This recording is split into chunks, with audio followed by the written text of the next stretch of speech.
Well, good morning. Man, what a great day to be in the house of the Lord. And man, it's hot outside today. Golly, I wore my summer shirt just for the heat. So, but first off, before we get going, man, I don't want us as followers of Jesus to really miss tomorrow. And remember what tomorrow is about. That tomorrow is about the men and women who have paid the ultimate price for us to have our freedom to be able to do what we do right here and today, what we do right now. And so we are forever grateful as Americans for the men and women who have given their life on the line of service for us. And so as you're having your cookouts and as you're at the lake and all this other stuff, don't forget that. Don't forget that the reason why we get tomorrow off of work isn't just to have an off day. It's to pay tribute and honor to those men and women who have fallen in the line of duty for us. So remember that tomorrow. Don't forget that. Okay. Good.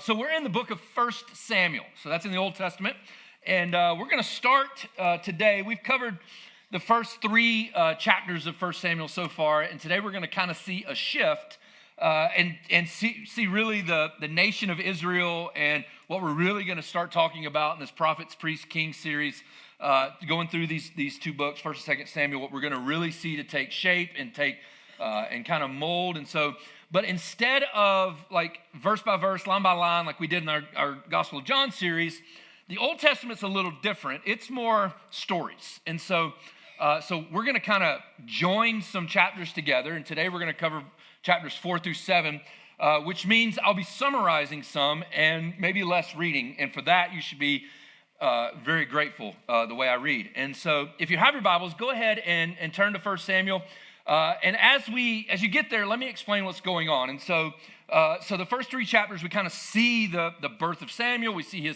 his dedication, and we see kind of how it's shaping up. And now we're seeing Samuel who's working in the temple under the priest, the high priest at that time, Eli. We see him, and we're taking shape. And so we're going to talk today about the Ark of the Covenant. And the title of my sermon is Raiders of the Lost Ark. I couldn't miss this opportunity, right? To talk about the greatest documentary series, Raiders of the Lost Ark. It's found in 1 Samuel 4 through 7, right? No, that's a joke. That's not really, that has nothing to do with the Bible, that movie, okay? And so the Ark of the Covenant is the most sacred religious artifact to the Israelites to the nation of Israel. It's made of gold. It's big. Inside the ark were the 10 commandments that God gave Moses. It was Aaron's rod that had budded was in there, and there was a pot of manna that was in there, which I'm not quite sure how it doesn't go bad in there, but that's God. He can do that, right? And so, but more importantly, the Ark of the Covenant represented the presence of God. It symbolized that the presence of God was with the Israelites. And so the difference there was the Spirit of the Lord in the Old Testament dwelt among the people, right? If you study the Old Testament, you'll see that God's Spirit was among the people. When Jesus died and the curtain was torn and he gave us the Holy Spirit 50 days later on the day of Pentecost, the Holy Spirit no longer dwelt among us, he dwelt in us, which I am very thankful for. And you should be too, because like I always say, Jesus inside of us is better than Jesus beside us. And so what happened in chapter 4, as we get to this, is the Israelites and the Philistines were going to battle. And so the way you went to battle then was you'd have one camp on one mountain, the other camp on the other mountain. They'd meet in the middle. They'd fight it out. They'd duke it out, kind of like a Braveheart scene. And we're going to talk about Braveheart here in a second. But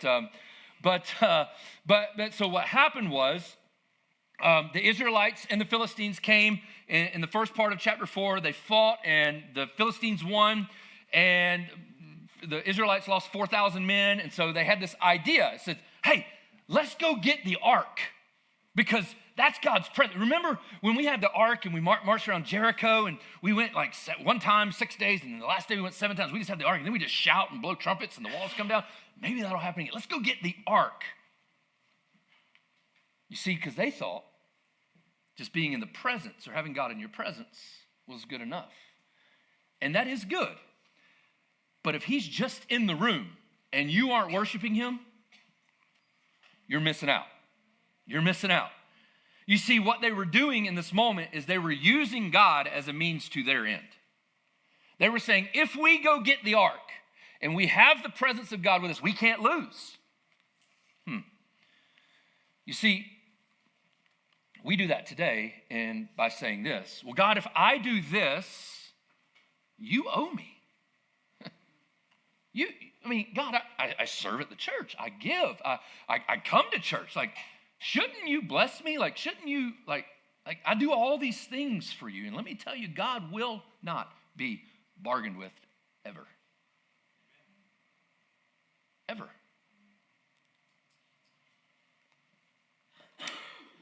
So here's what happens, okay? They bring the ark into the camp, right? And the Philistines hear, because the Israelites, when the presence of God comes in the room, we shout, right?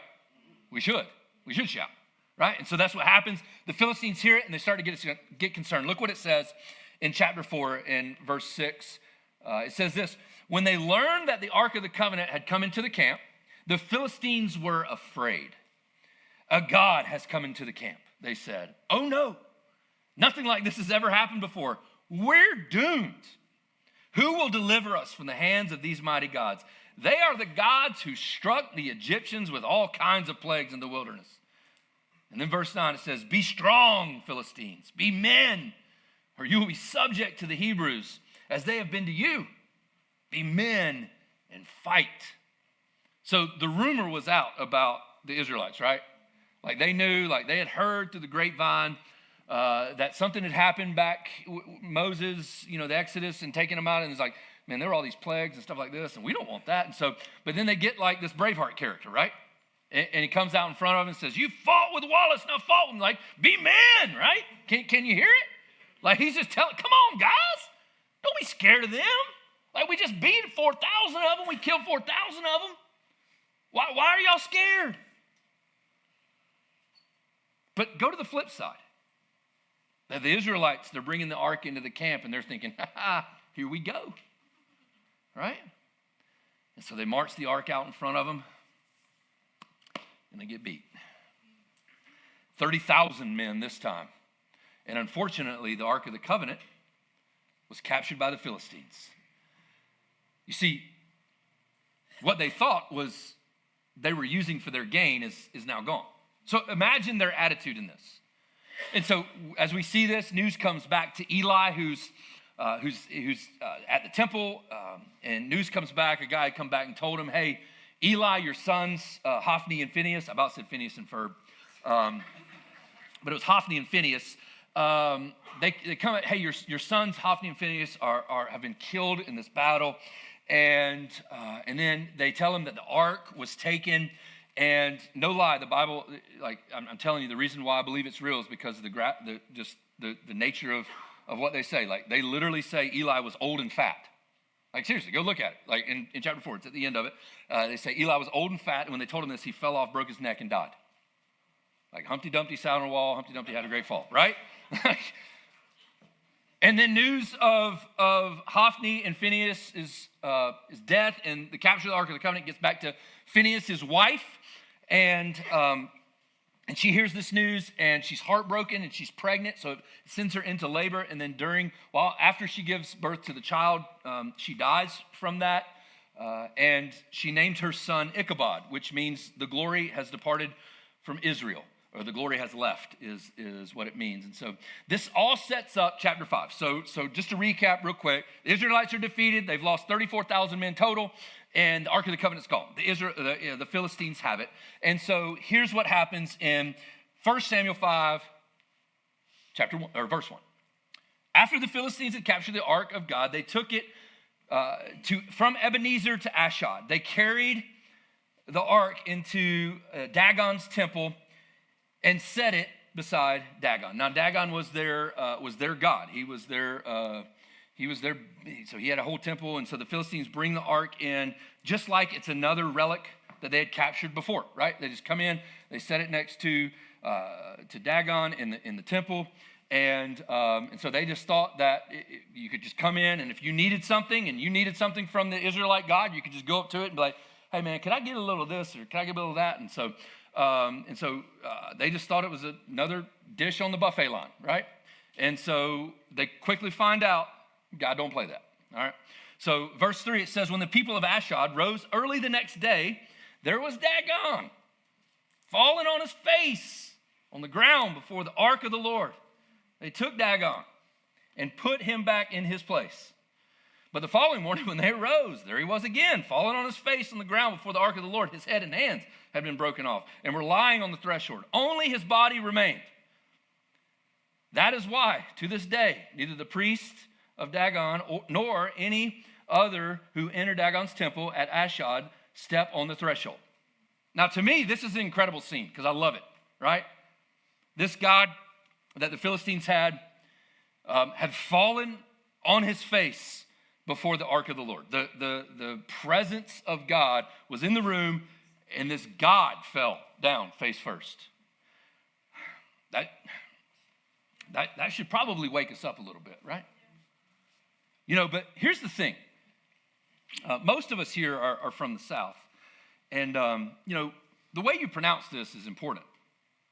Because I think you should put a little Southern twist on it and say, daggone. Right? Dagon fell on the daggone ground in the daggone temple. His daggone hands and head fell right off. Somebody better pick daggone up and put him back on the daggone pedestal. The reality is, God don't play with no daggone idols. Look, and that's a lighthearted way to remember it, and y'all probably remember this the rest of your life now. You're welcome. You're welcome. Daggone. God will not be second to anybody or anything. He will not ever just be another thing in your life. That's not the way he works. And just like this daggone idol, one day every person and every knee will bow before the presence of God. It doesn't matter who you are. And here's our choice. We can do it now in humble obedience on this side of the eternity, or we can do it in reverence and awe on the other side. But God will not be second to anything or anyone. Here's the thing is, and the thing that I found out from my own life, in my own experience, God doesn't play with idolatry. And the hard part for us in this is we say, I don't have no daggone idols. Right? Because as in like Raiders of the Lost Ark, you remember that movie? Like they're searching for that golden thing with the weird smiley face thing, right? It's really weird. Like, why would you want that? It's ugly. Right? Like we don't have those types of, like we don't have golden things that sit up on our mantles and we, come into the room and we bow before them, right? But every single one of us, by nurture and nature, have a propensity to worship the created things, not the creator. It's in us. So here's what an idol is anything we want more than God, anything that we rely on more than God, and anything we look for greater fulfillment than God. That's what an idol is. So, and here's the thing about idols. They can be really good things. Right? Your idol could be your job. Your idol might be your spouse or your kids. Your idol might be money or sex or all good things if used properly. But they can become what we worship as opposed to the Creator. Let's look at verse 6. The Lord's hand was heavy on the people of Ashdod and its vicinity. He brought devastation on them and afflicted them with tumors.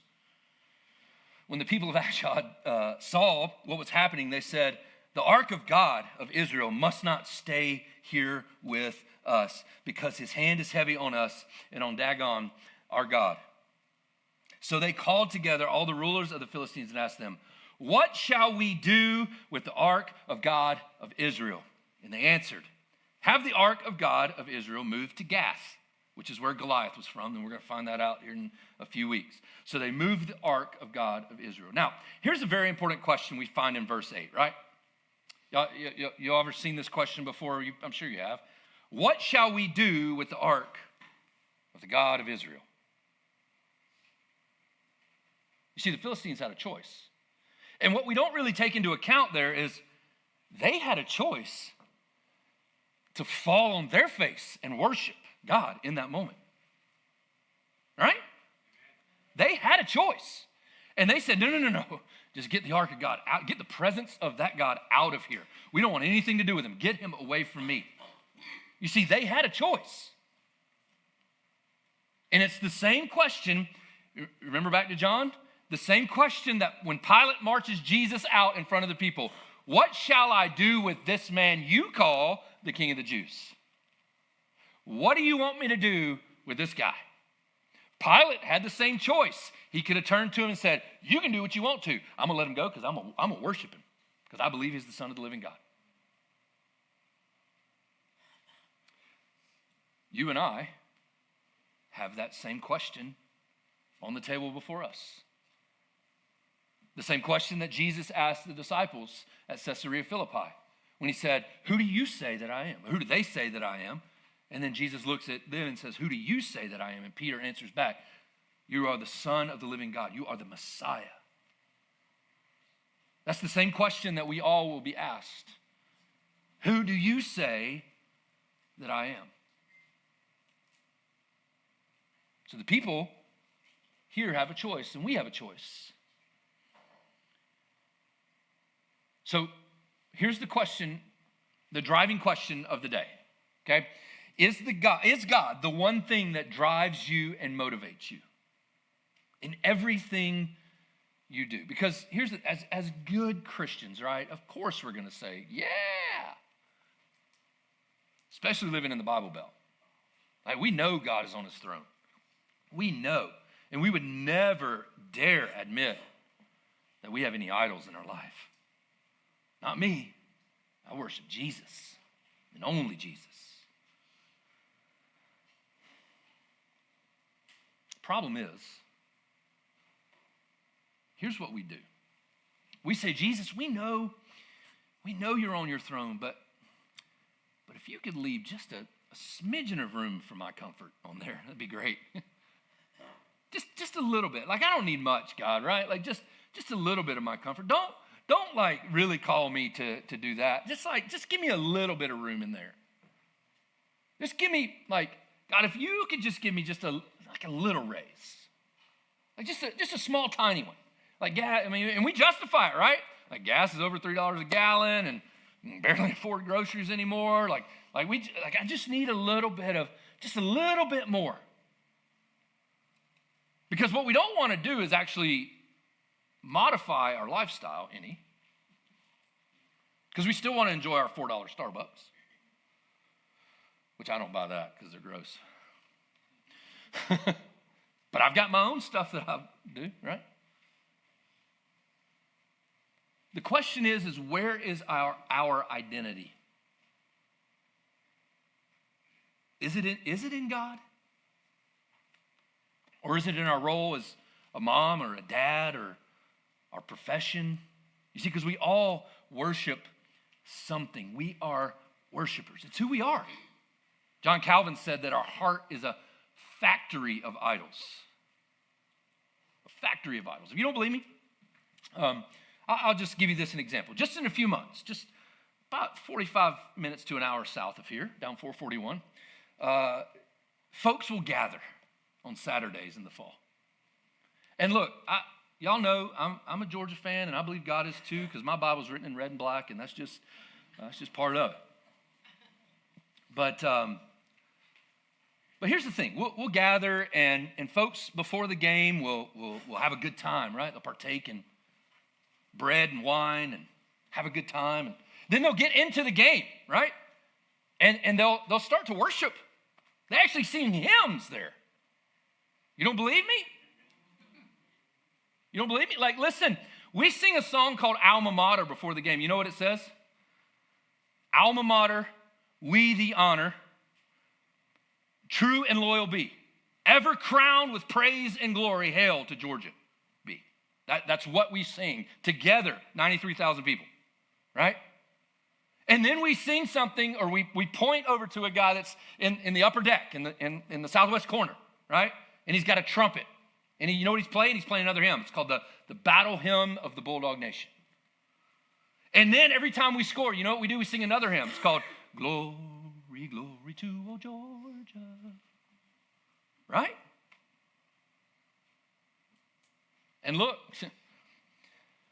a lot of the 93,000 people there will be ruined if the scoreboard doesn't end the way we want it to end.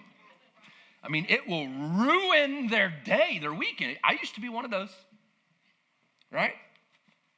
People will pay more money to sit closer. We don't do that in the church. Right?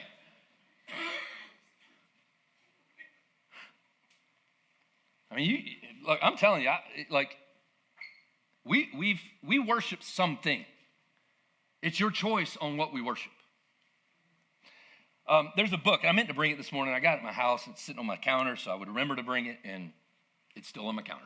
That's just happens. But it's a book by Timothy Keller. And so what he talks about in there, and really a lot of what this sermon's from, I garnered it from that book. And so there's four idols that we actually fall into, four categories of idols that are really the problem.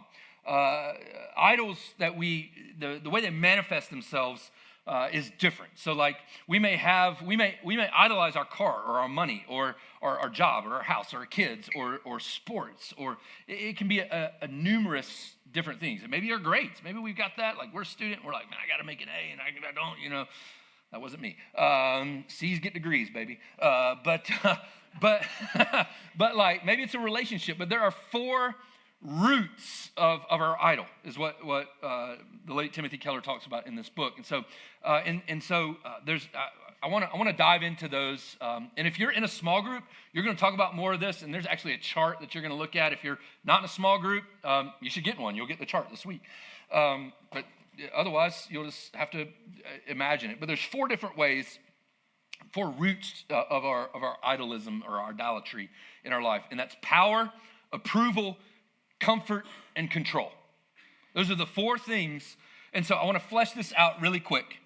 And y'all can keep that up on the thing so people can write it down as we talk about it. So let's just take something good, like work, right? Because work is good. Because 2 Thessalonians says, those who are unwilling to work don't eat. So you need to work. You need to go to work. Work can be good. It can serve a purpose. What ends up happening is because of the things that work provides us, we start to worship work. And we start to hold it as an idol in our life. And if we're not careful, we'll be pretty deep into this. And I'll show you. Maybe the root problem is power, right? Maybe we want that power, and that's what we get at the workplace, right? And when you go to work, you walk in there and you've got a badge and it's got a title on it. And when you walk in, those people see you and they're like, oh, here they come. Don't, shh, right? And by the way, if it gets quiet when you walk up, they're talking about you. I just wanted to throw that out there, right? But people have to give you respect because the power that you hold through your job. Maybe you're the owner or the manager or the general manager or whatever it is. But the job title gives you power, and that's what you crave from work. Or maybe it's control. Maybe because people do what you tell them to do at work. Maybe you're not the boss's boss, right? But you're over some people and like you tell them what to do and you can control the situation in your area. But when you get home, if you're like me, you get home and you tell the little people at your house what to do and there's no more control. So you end up saying, I'm going to go to work because there I can control things. Maybe it's comfort, right? Because work provides us comfort, right? Because of what we get every month or every 2 weeks or every second Friday or the 1st and the 15th or whatever it is. And the more hours you work, the more comfort you get because the more money you make. You get overtime. Maybe you even take an extra job because it gives you more comfort. Not because of a purpose, but because of comfort. And so work now is that comforting thing that you so desire in your life. And you miss a day of work, you're like, oh my gosh, what am I going to do? I'm going to miss that money. Am I going to be able to pay bills next month?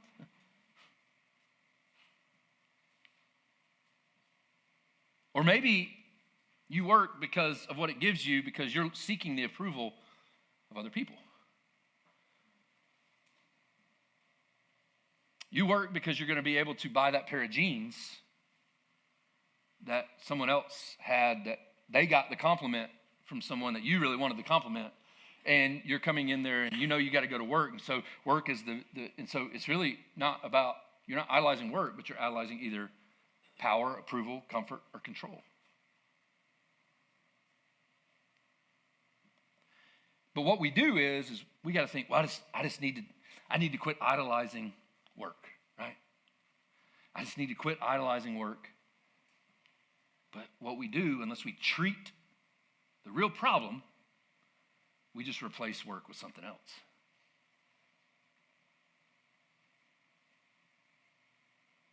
We can take a good gift from God and idolize it. I'll let you know, one of my ways that I do this is through this church. Just be open and honest with you today and tell you how it kind of manifests it in my life. Like if I'm not careful, my need for all four of those, because that's really, if I'm honest, it's really all four. Like I've got a little bit of all of them in each one.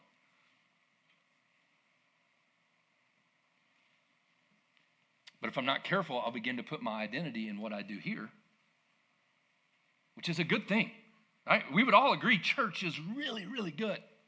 You should, you're here. Should, right? But church makes a terrible God. And so the goal is to be honest and real with ourselves first. Like, I don't have this mastered. I struggle just as much as anybody else in here. I'm probably the most jacked up person in the room. And the only reason I say probably is because I know some of you. My dad's here, so I know him really good. So really a bigger probably today. Yeah, that's right. And I got four of them that are just carrying on the tradition. But here's the thing, guys. Look, listen. Let me just tell you this. On the flip side of that, I will let you down. Anybody here in this church, Pastor Stan, Pastor Gavin, we will let you down. I promise. You don't believe me? Just go ask them. See? Look, here's the thing. And some people have left this church, and in the future, some people will leave this church, unfortunately, because I have failed them. Newsflash. I'll do it again. And look, some can't handle it, right? Like they're like, well, the pastor shouldn't act that way. I fail. Sometimes, look, I tell myself that sometimes. Nikki, you're a pastor. You shouldn't act that way. I'm human. I'm in the same boat as you. That's why I always try to tell you, like, look, I can come to you, I can help you, but I don't have some special, like red phone that I pick up and it's like God's on the other line. You've got that same phone that I've got. Like, it's just.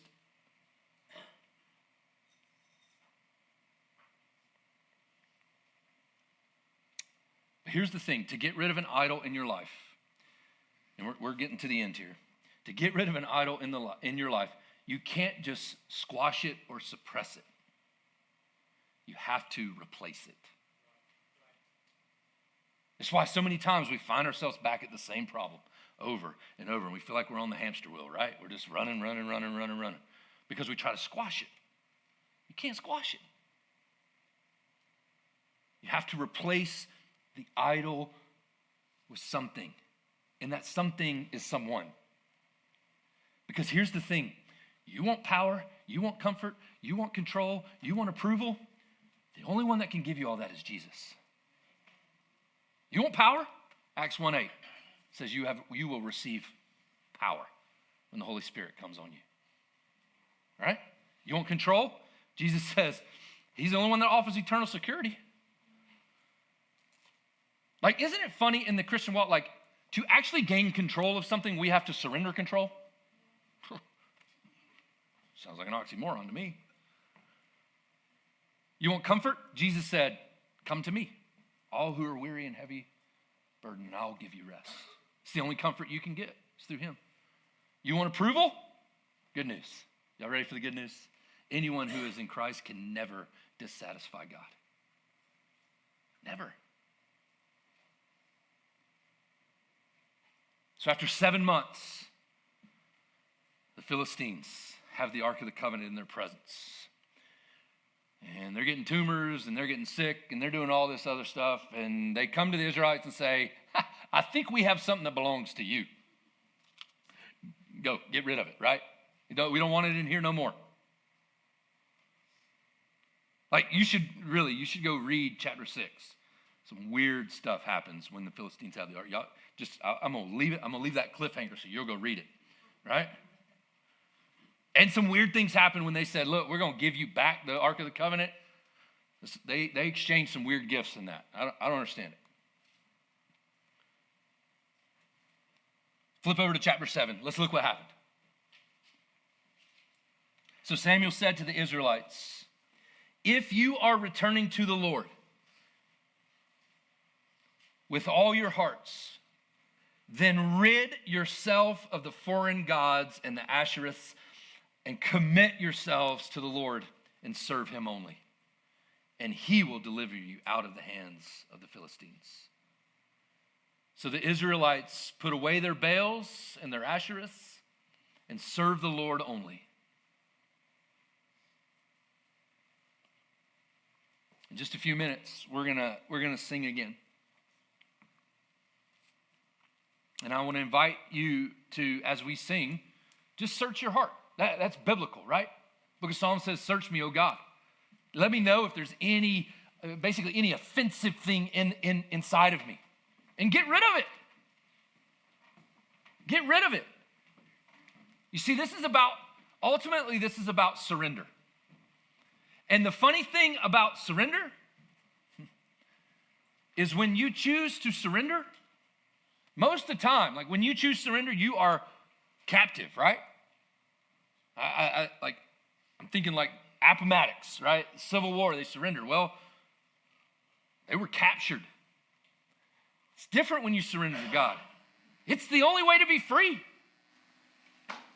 It's the only way that we can be free is through surrender to God. And so this morning, here's my question. Is God the one thing that drives you and motivates you? Father, this morning, I thank you for your word. God, search our hearts in this moment. God, search my heart.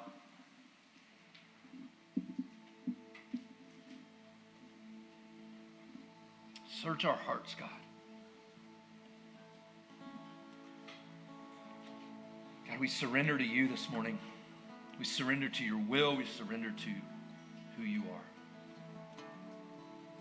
So, Father, this morning, we commit our lives to you.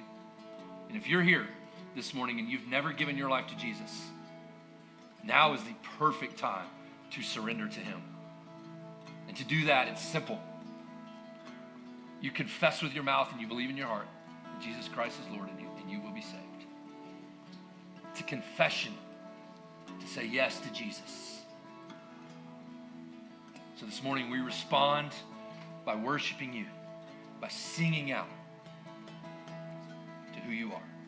If you need prayer, this morning Pastor Stan and myself will be here at the front to pray with you. Otherwise, Let's just worship together. Let's just cry out to God and surrender.